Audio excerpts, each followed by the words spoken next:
Welcome to today's Research Business Daily Report, where two of the world's giant research companies have suddenly and surprisingly decided to collaborate. This is really big news, folks. And then how ad blocking could be igniting greater commitment by advertisers to a proper, courteous mobile engagement process. Or maybe not. RBDR is sponsored today and all this week by our friends at 2020 Research, helping you to do better research, and we'll tell you how a little bit later.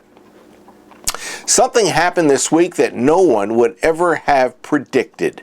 To say the least, it is completely out of character, at least based on the past. For Nielsen, the world's commanding research presence, and equally so far for GfK, the sixth largest company on the RFL 2014 Global Top Research Organization list, to collaborate on anything. It's a milestone for international market research that they have decided to do so, specifically in the book industry. Nielsen and GfK compete in many research categories, but they are more of a complement globally in the book field. But still, the mere cooperation shown here is to me something like a top Democratic president publicly working hand in hand with a leading Republican counterpart. Well, at least these days, you just will never see something like that. Or the management of Coca-Cola joining business hands, not buying, but actually just collaborating with another soft drink company whose business is in a category which Coke does not dominate. Let's say Dr. Pepper. It's not a question of whether this Nielsen-GfK alliance might make sense. I'll tell you why it does in a moment. It's just so extraordinary and a totally abnormal fit in today's business climate.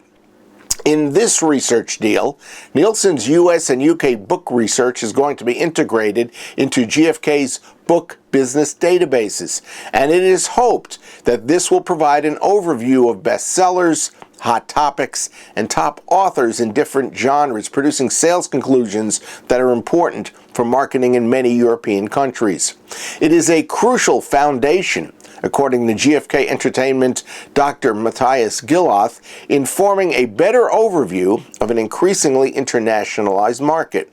And Nielsen Book Senior Vice President and Global Managing Director Jonathan Stolpert said he expects this to be the first step in a long-term book industry collaboration between Nielsen and GfK. Moving on, ad blockers have become this fall's newest research issue, and reactions to it are busting out all over. So far, however, there seems to be a very limited option as to what can be done to turn back the ad blocker tide, although the Washington Post, interestingly, has decided to block access to articles to any online user that has an ad blocker installed in their PC. Ad blockers are rolling out with the support of top browsers, which is giving it great momentum. One unwitting winner from all of this could be mobile, which is gaining prominence among advertisers as an actually important new open advertising frontier.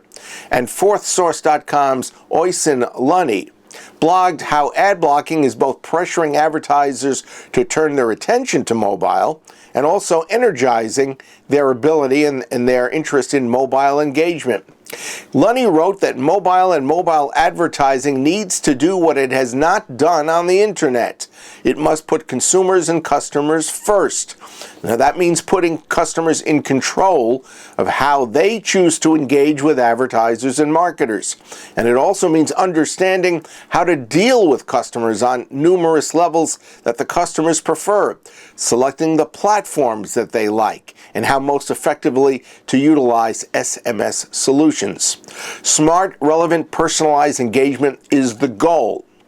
Of course, the question is whether advertisers, marketers, and others reaching out to customers will be able to help themselves, stop themselves from stumbling and repeating the mistakes that got them blocked out from the internet. That's your Research Business Daily Report, sponsored by 2020 Research, helping you to do better research. It has been really fascinating to watch the onset of new research innovations in our industry over the last decade or so. And 2020 Research has a resource on their website that can help you not only understand what is going on, but to learn about the tools that actually are working. You will find out about things like qual-quant and other innovations that you really need to stay on top of. So look for the link that is in our email to our subscribers today. It's also in the description box underneath today's video. We hope you have a great research day, and we will see you all back here tomorrow.